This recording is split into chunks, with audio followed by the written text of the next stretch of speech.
Signal that is turning. Okay, welcome everyone to the module of teaching your classes in the professional development course. This is Armando on behalf of the digital learning team. And we want to give you guys an opportunity to maybe listen to this as you're out walking or on the treadmill or just going about doing your daily thing, where you hear some of your own colleagues, some of your own friends talk about the issues of teaching in an online setting. And particularly for this module, building community, building Lasallian community with online classrooms and how we go about doing that. So this is an open discussion, it's an open forum, and like everything in relationship to the PD course, please feel free to use this as an opportunity to model similar conversations that you might want to have with your friends and colleagues as well. Get a couple of you guys together, start a team session, and just talk these issues out. There's no wrong or right or wrong way to discuss them, but I think in sharing best practices and hearing how we're all coming at this from a similar perspective can go a long way in helping us figure out how to continue the Lasallian charism in the context of our screens. So I want to introduce our panel for this roundtable today. We have Mrs. Mary Alice Spinelli, esteemed and loved religious studies teacher.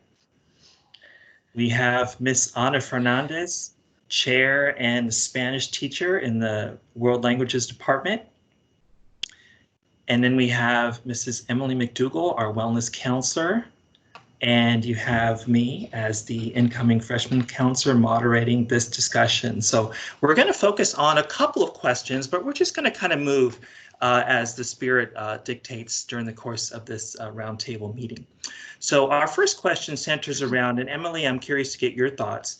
How did, from the perspective of young teenagers and how online learning has impacted them and what you see happening with teenagers today, how would you describe the experience of a teenager going through online learning? You know, one thing I noticed from last semester was that the online learning experience for a lot of students was kind of like putting them all in a sieve and just kind of seeing how things shook out. Like some students pivoted incredibly well and just kind of leaned into the process and were very successful. Those were the ones that just kind of trickled right through the sieve and just kind of kept going.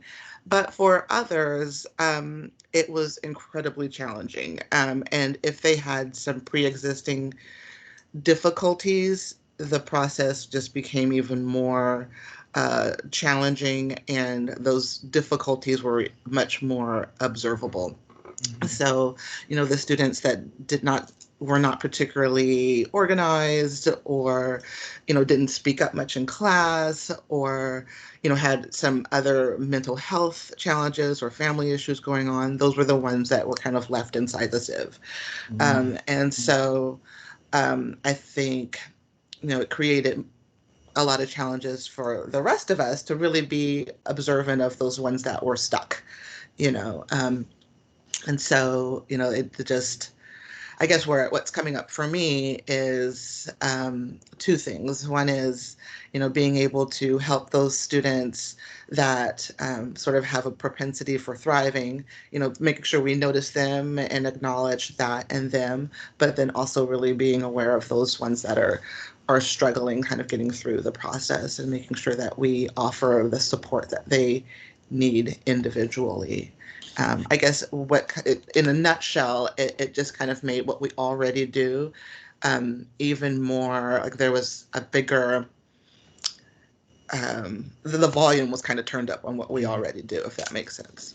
Yes, and I think that becomes the challenge for us in really any school moving into fall, is now that we've had a little bit of distance and a little bit of time, how do we try to capture all of these students, regardless of whether they took to it or not? How do you facilitate their growth?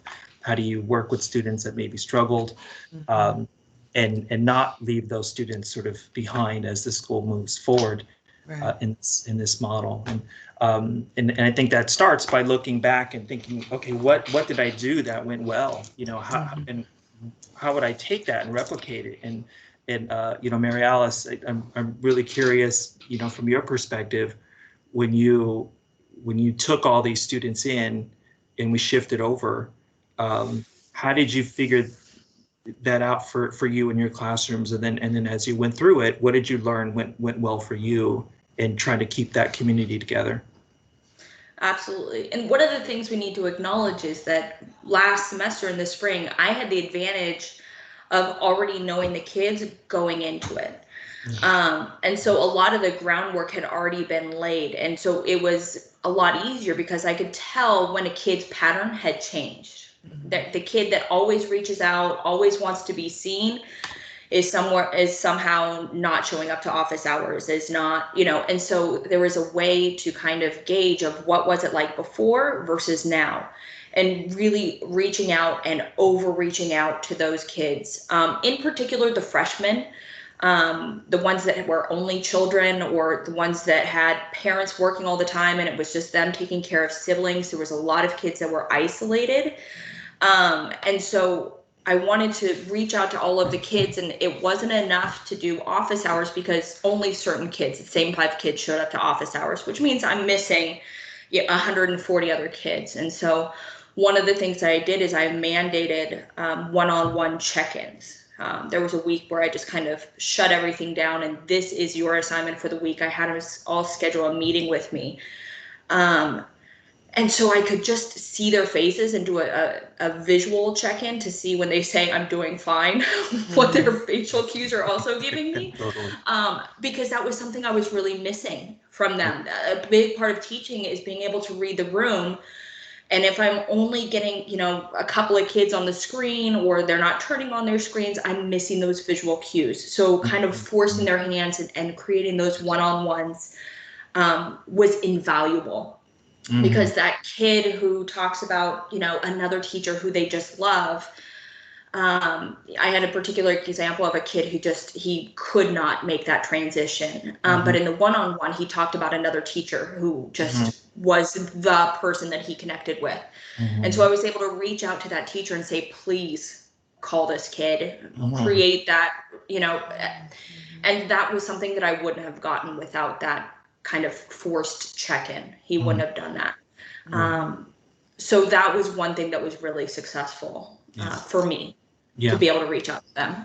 And having a daughter beyond the recipient of that, and I forget what she said you were proud of her for, but she definitely remembered that you were proud of her for something. And it was a short conversation, but it just really lit her up, and she was so excited to know that you were proud of her for something that was going on in the class or in her world, Anna, how did you, when we pivoted over and, Mary Alice had, she made a great point. We had 3/4 of the year to get to know them. And then you were dealing in your Spanish classes with students on different grade levels as well. What did you do, and how did you just figure out a way to make those connections, either in office hour or in a one-on-one setting for your classes when we transitioned? So yes, it definitely helped that I already knew my students, but one way that I kind of figured out of how to keep that connection with them was I started off, obviously we were all trying to figure this out. So I started off by doing office hours, and they could check in, and for whatever reason, maybe they were having trouble with my class, maybe they just needed to vent, maybe they just wanted to hang out, and either one was fine with me. And then eventually I got the hang of it and started making mandatory classes, and then that's when I would see everyone's faces and kind of get that glimpse into their life and what was going on in their background, right? So that gave me some insight of what my students were up to. And then I would always open the invitation of, okay, well, I'm done giving lecture, or lecture is done, or whatever I was doing. If you just want to hang out, it's cool. And then I would always get a handful of kids just hang out and be venting and talking about other classes and what they're doing, and how hard this had been for them. So that's how I would keep a conversation going. And I always feel more comfortable having a real conversation and like making them understand that I get it. I'm on the same boat with them. It's frustrating, it's weird, it's challenging. And just making them like feel comfortable and trust to have that conversation with the teacher, not just their classmates. Yeah. So I find that that's fascinating. Oh, excuse me. I'm sorry. No, that was fine. Yeah. It's fascinating how you kept the Zoom meeting going as if you were replicating what we all would do in the classroom, where kids could just kind of hang out. You know, and so many times we started the Zoom meeting and we ended it, and that was sort of the end of it. You know, and did you grow into that as time went by, or did you say, you know what, I'm going to replicate what I do? They can stick around before, they could hang out after, and how did that come in your mind to do that? It just started with like a few kids in one particular class. They would hang out and just be like, "How are you, Fern?" Or just them checking in with me. And then that's when I was like, okay, well, you guys do the same thing in my class, right? You hang out during break or before or after school. I guess it's the same thing. Like, let's just hang out. And sometimes it would just be like silence, that we would all be with each other, and I think that's what they just needed, like a space to see each other and just like breathe, which was fine with me. But then if I had a meeting or I could see that my next class was going to start soon, I would just remind them like, okay, well, like, remember in 15 minutes D set starts, so I need to get ready, or I need to still go get a snack, or I need to do this, so let's check in tomorrow. And then that same thing translated to my club, like having meetings where we would just talk and share. One time we were talking about food for like an entire hour. Just giving them that space, like that same exact, trying to replicate that space I give them in my classroom, trying to do that online. I kind of picked that up towards the end, and I really enjoyed doing that. So I think something to keep in mind for the fall semester. Yeah, I think that's a great point. You weren't afraid to do what you would have normally done in a real-time setting where you're like, guys, I gotta go, get out, you know, I gotta go. But that would just be natural to how things would be anyway, you know. Right. And in thinking about how, from a teacher's perspective, how you could maybe build a little bit of that time in, because we might be bound by classes as if in a normal day, and maybe a little bit of time in the beginning, a little bit of time on the back end, and just open up that space to let that sense of community be built, you know. And you brought up a good question about fall. I think fall is really on everyone's mind. I just keep hearing more and more schools, they made their plans and now they changed their plans, and everyone's not quite sure exactly what it's going to look like.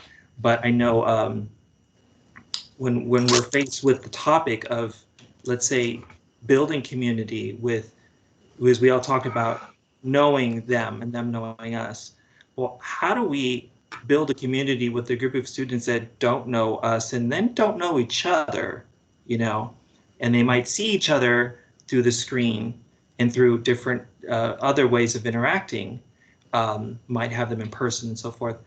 But the challenge becomes building community with people that just don't know each other across the board, you know. So I'm curious, you know, maybe I'll start with you, Mary Alice. How do you wrap your head around that challenge, and what do you see yourself doing to sort of address that, you know, community, that lack of awareness out the gate? Absolutely. And this is a big part of Lasallian pedagogy, right? From De La Salle's 33rd meditation, he really insisted that the teachers, the brothers, needed to know each of their students in the same way the shepherd knows the sheep. You need to know which kid you need to be gentle with, which kid you need to be firm with, which kid you need to keep an extra eye on, you know, all of those different kinds of things. But he also immediately followed that up with the sheep also need to know the shepherd, right? The kids are not going to follow any teacher if there is no trust, if there is no relationship, if they don't think that you are going to protect them, lead them to water, all of that kind of stuff. And so one of the big things I need to work on is sharing myself with my students, right? Because I'll share some of myself with my students, but when I'm in a classroom, a lot more of it is me getting to know them, and that's the emphasis. It's the relationship is a lot. It's not a fair balance, right? I know way more about them than they get to know about me. But I need to learn to risk myself a little bit more in that balance so that they can begin to trust me. In this digital type relationship, I need to be able to reach out and build this trust. You know, I want kids to, when we have class, to turn on their cameras, not because I'm mandating it, but because they feel comfortable enough to show themselves, their room, their living situation, their comfortability, all of those different kinds of things. It's hard to bring somebody into your house. And so for me to risk more of myself on the front end, so that they know that they can begin to reveal themselves a little bit with me. And so it can grow over time. It'll be slower, I think. But I need it to allow, I want it to grow. And then also to make mention to those things that I see for the students, right? There's a lot of things we observe and we don't always comment on it because it's probably not appropriate, or you can easily go off topic in a classroom. But if I never say it, then they don't hear that I see it. And so to be more intentional and communicating to the kids what I see about them, so they know that they're seen and cared for. And that will be a big part too. Yeah, and I think that's what you're talking about is in essence the even using someone's background as a common jumping off point for like, oh, I see you have this, or you see you have a picture of your, oh, well, that's an interesting medal, where did you get that, and using that as a jumping off point. And what I'm also hearing, and you've said a few times, is taking risks and be willing to take risks for the sake of building community. And I'm curious, Emily, from your perspective in your years as counselor in wellness, I think taking risks is going to be a huge part of it. But if you said if we said that teachers were being tasked with the challenge of building community with students they don't know, what, and taking risks being one trait, what would be some other traits that are other things that teachers would want to factor in when they're trying to build that community with young people? Well, I think I totally am in agreement with everything that Mariala said and everything that Anna said. And if whenever possible, having smaller groups of students is going to be really important so that you have that space to be more observant and to take some of those risks and be a bit vulnerable as a teacher and share a bit of yourself and model for the students what that looks like to be more open. And as Mariala said, it's a gradual thing. We can't expect that students are going to immediately take to it and share a lot. Some will, because that's just their nature, perhaps, but others may take a little longer, and we have to be very patient with that. Using a lot of active listening skills. So not only listening for content, but listening for feeling. In the students, responses to whatever questions we may pose to them, whether it's an academic question or a personal question. And some of that listening for feeling will come with more time spent with that student. We want to make sure that we're actually really seeing them. But then, like Mariala mentioned, questioning a bit. When it's in the classroom, you may just kind of make a mental note of that, and maybe it's not appropriate with 30 other students to, question the feeling behind it. But maybe if you have a group of 4 students on your Zoom, and it's, you had a bit of time with them and they've had a bit of time with each other, it might be a bit more appropriate to kind of ask about some feeling there, or, make some time to check in with that student later. But trying to be as observant as possible. I think it's going to be sort of like a mystery game, that kind of level of observation, of the student. Like, let's say typically they are, I mean, some might be more obvious, like they're sitting up during most of their Zooms with you and they're real attentive. And then on one Zoom, the camera's on the side and they're in their bed, like that's Yes. obviously a shift that you might want to ask about, right? Or, whatever the case may be. And noticing like what's happening in the background too, like, which gives you an opportunity to sort of be have a window into their world in a way that we never would have otherwise, and vice versa. You may hear people yelling in the background and make a note about checking in with the student around that piece, or something silly. Their dog may come in and there's a chance to talk about it. That could happen to us also. Like my kids could just burst in here yelling at each other, and that's an opportunity to talk about whatever might be happening. Yeah.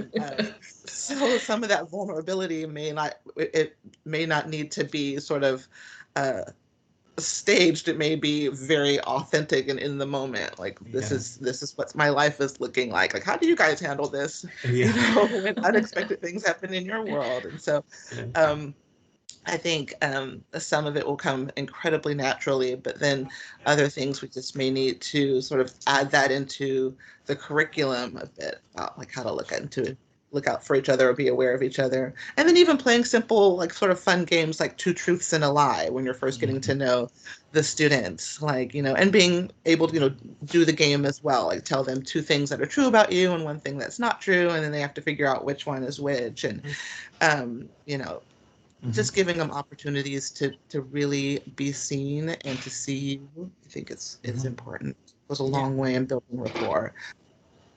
Very much so. I'm recalling that a couple years ago, I think I mentioned this in a previous discussion we've had about that CNN reporter who was in his office, and he was doing his thing, and his kids came in, and then his wife came in real fast and grabbed him and pulled him out.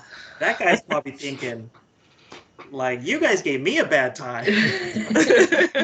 Like years later, all the cats are walking across the screen, and there's all kinds of stuff. Like, I guess he was the first to have to deal with that on a national level. But but yeah, you're bringing up some excellent points, Emily. And so we're talking about taking risks, modeling vulnerability. Maybe trying to make time to do smaller groups so you could pick up on some of those nuances that students share and show us with their screens.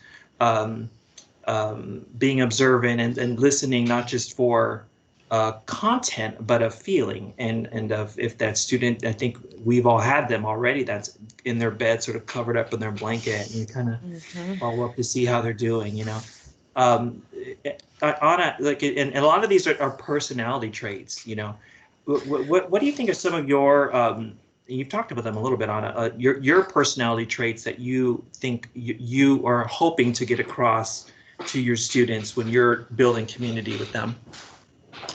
I think for me, trust is a huge one. It's really important to me to and share like personal stories and how I grew up and how I became, like, and really taking into consideration like Vocation Friday, how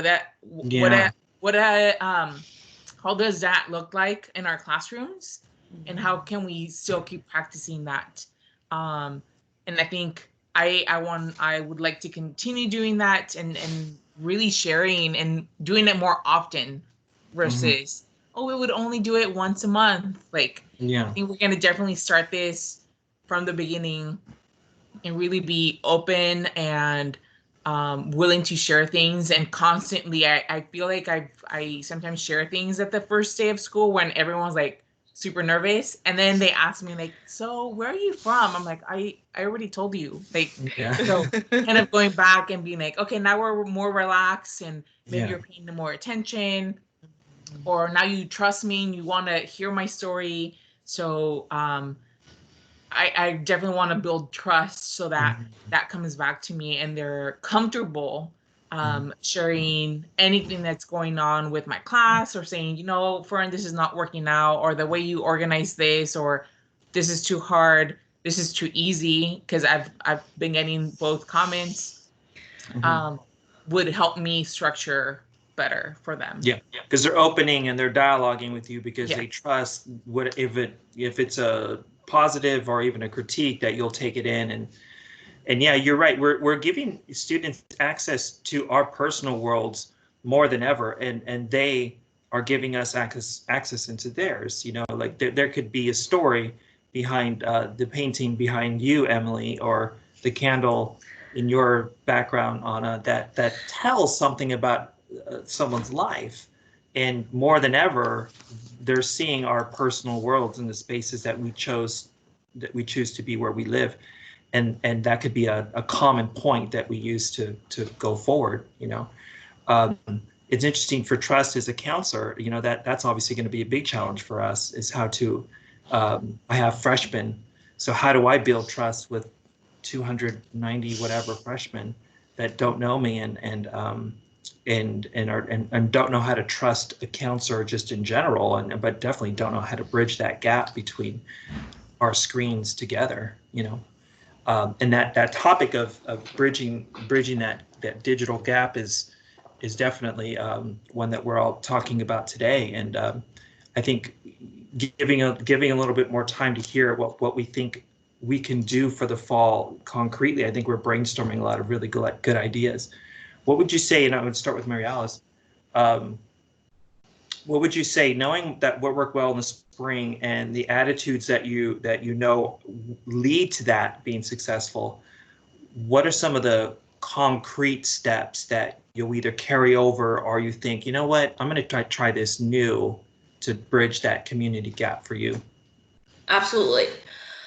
I'll probably continue the one-on-ones. That worked for my style of teaching, and that worked well. As far as the rest, I'm just going to steal from what Anna and Emily said already, because there's a reason why we asked them to be part of this panel. They're genius.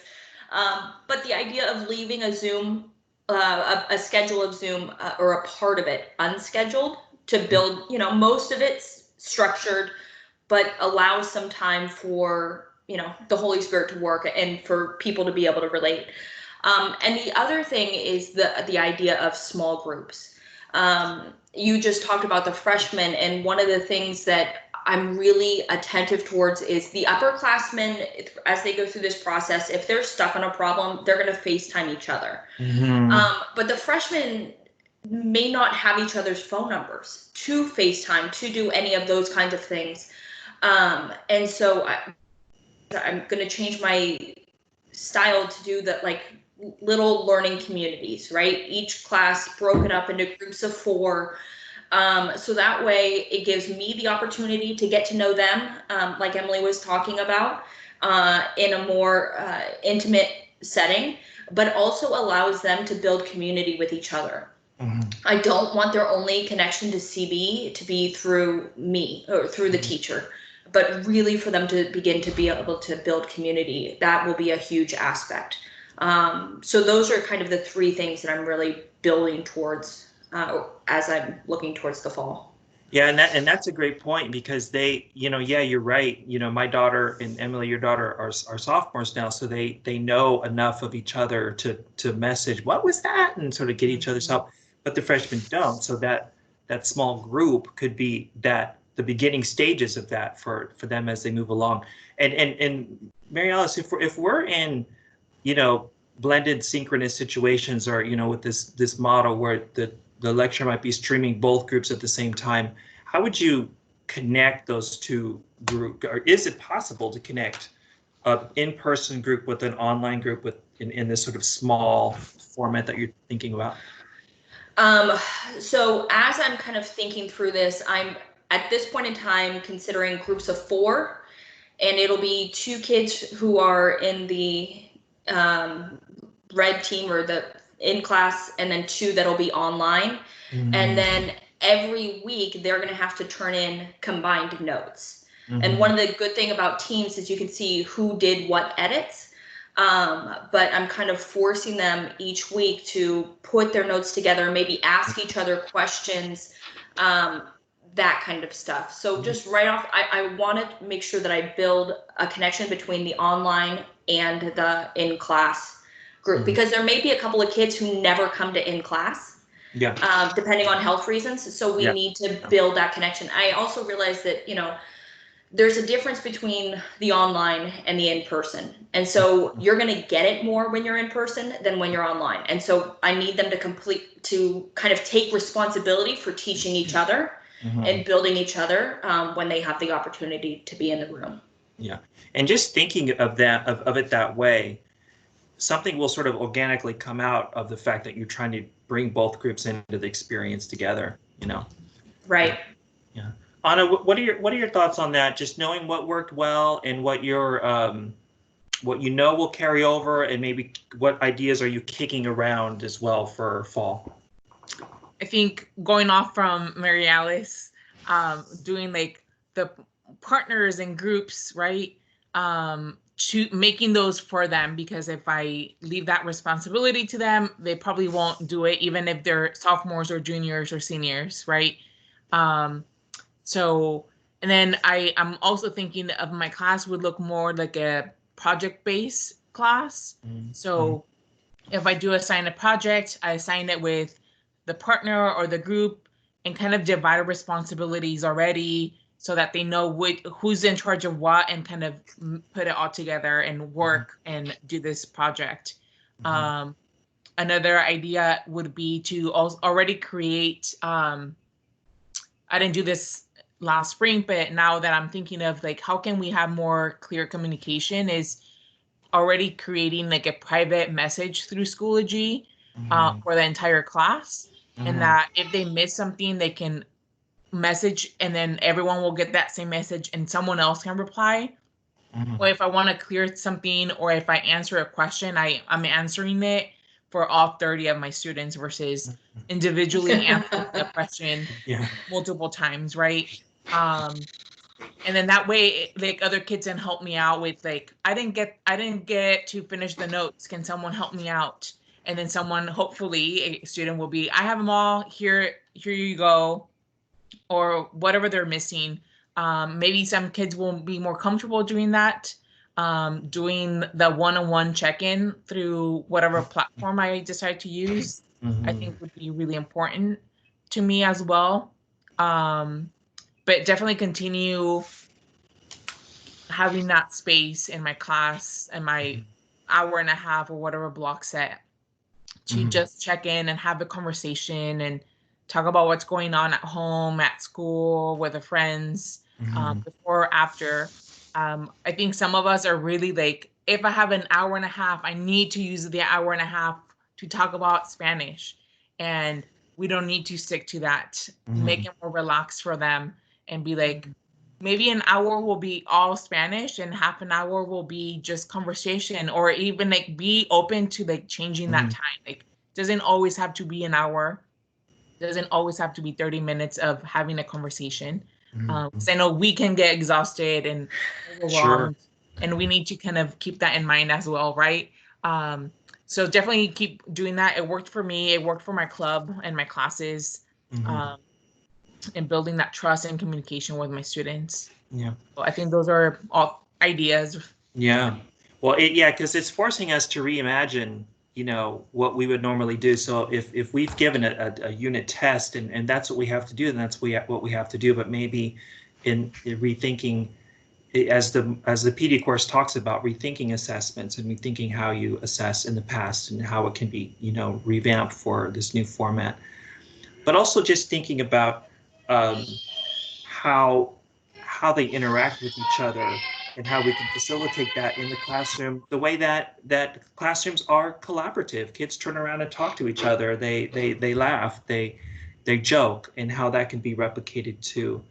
And I think that leads me just, and I think we're answering this question, but I want to close with Emily, your thoughts. Is it possible to build community with and particularly our Lasallian charism, as you said, Mary Alice, of such intimacy? The founder, I'm not sure if he envisioned this. Did he know we were going to have to do this? But from your perspective in your time here, Emily, is it possible to build that community in the Lasallian charism with our students in this online format? I think so. I think especially in our community, because we have truly such dedicated teachers and staff who are willing to put the time in, excuse me, to make it happen. I think, Yeah. if we did not have such a focus on how important it is that the teachers feel connected to their students and vice versa, then probably not. But because, I mean, I have absolutely no doubt that everyone is going to do everything within their power to make sure that the students don't lose that important piece. I know that we can make it happen. It's going to look different, and it's going to require us kind of changing our perspective of what that community has typically looked like, but it's definitely something we can do. I'm sitting here thinking about, like, when I went over the surveys that the students completed from spring. The ones who really did well had incredible resiliency qualities. Like, they were able to name their feelings, they were able to reach out for help when they needed it, they were able to, take breaks and be aware of what they needed to help them cope. They had healthy coping skills. And what I'm hearing from Mary Alice and from Anna is them modeling resiliency skills for their students and helping the students develop that amongst each other. And so because of that, and because of that willingness to be so open and real and vulnerable, and kind of say, like you just said, Anna, like, we need some breaks too, and we need to Yeah. be able to pivot to talk about just life. Like, that is teaching our students how to weather a storm and how to live in community, and recognize that this is different and it's a little tricky, but we can do this, and let me show you how. Yeah.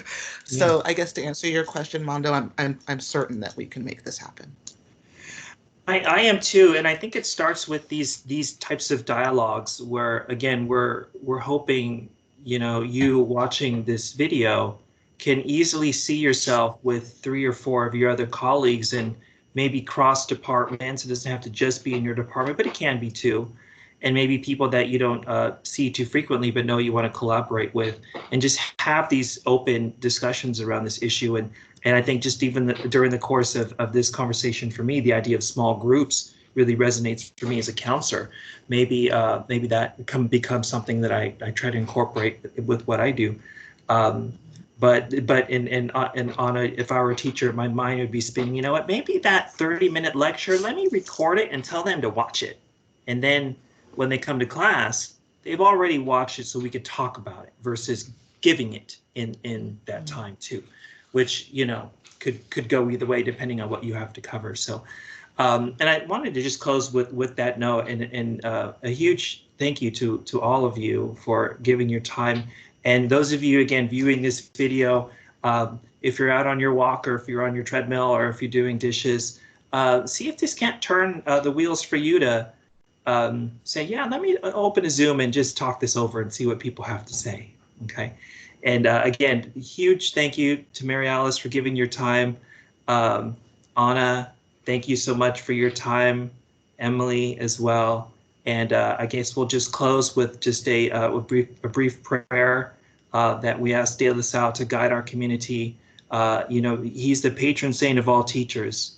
So if you're a teacher, I don't care if you're a kindergarten aide or you're a college professor, just pray to De La Salle, because that he's the one that's going to be guiding everybody through all this. And we know particularly our school community is in need of guidance from our saint.